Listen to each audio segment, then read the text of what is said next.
I adore that an incubus is turned into a succubus because this bad boy monk comes in and dominates him.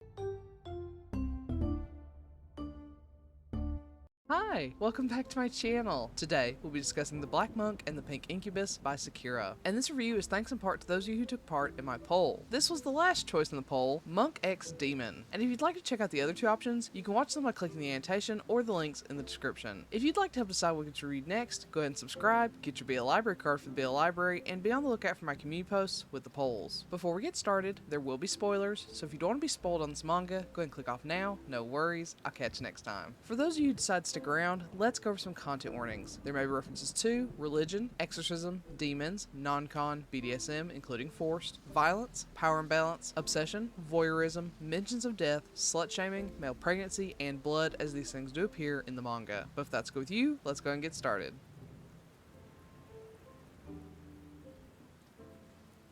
Ray is an incubus, and he's got a hot little number he's planning on bedding and getting some energy from. Unfortunately, his target is not a very willing bed partner, but a little resistance isn't going to stop him, so he returns to her, intending to finally get the energy he so craves. Yet when he tries to get into her bed, he finds a hunky monk there instead. Ray is shocked and ready to run, but the monk captures him in some bead bondage and ultimately turns him into a succubus. Ray is ashamed and humiliated, and he kind of loves it. Even after it's all said and done, Ray finds himself craving more. In the end, Ray devotes himself to the monk, Toji, and Toji happily beds the succubus as often as he can. But these two couldn't be more different if they tried. Surely they can't be together forever, right?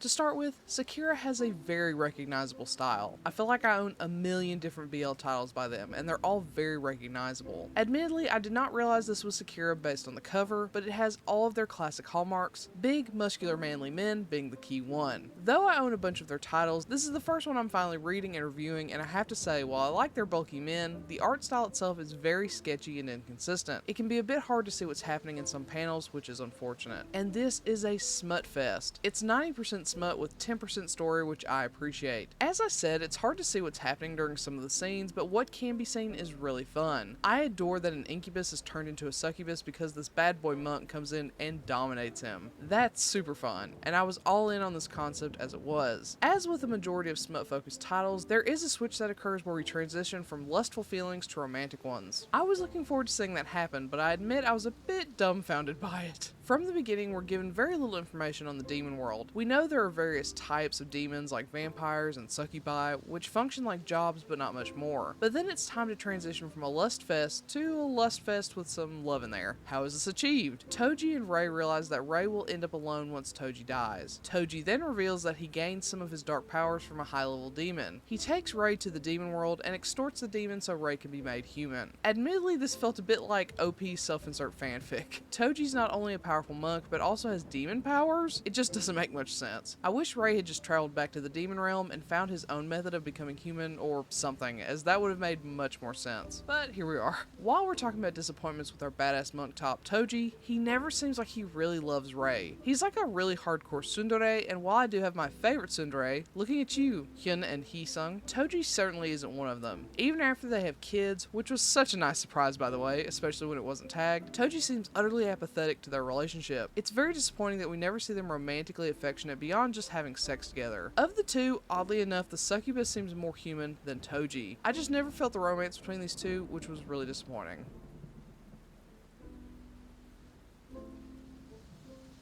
With all that being said, this has me stuck. I can't decide if I like it or not. It's got some really strong elements going for it, such as lots of smut, male pregnancy, and light child rearing. But it also has a lot of weak points, like the random self-insert fanfic-like story elements and the rough art style. Ultimately, if you're just looking for lots of smut with little care for the story, then look no further. But you'll probably be disappointed if you need more substance and a reasonable story. I think I'll lean on the side of like, so take that for what you will. So, have you read The Black Monk and the Pink Incubus? If so, what do you think? Do you agree with my assessment? Do you not? Let me know in comment below. Otherwise, I'll catch you next time. Bye!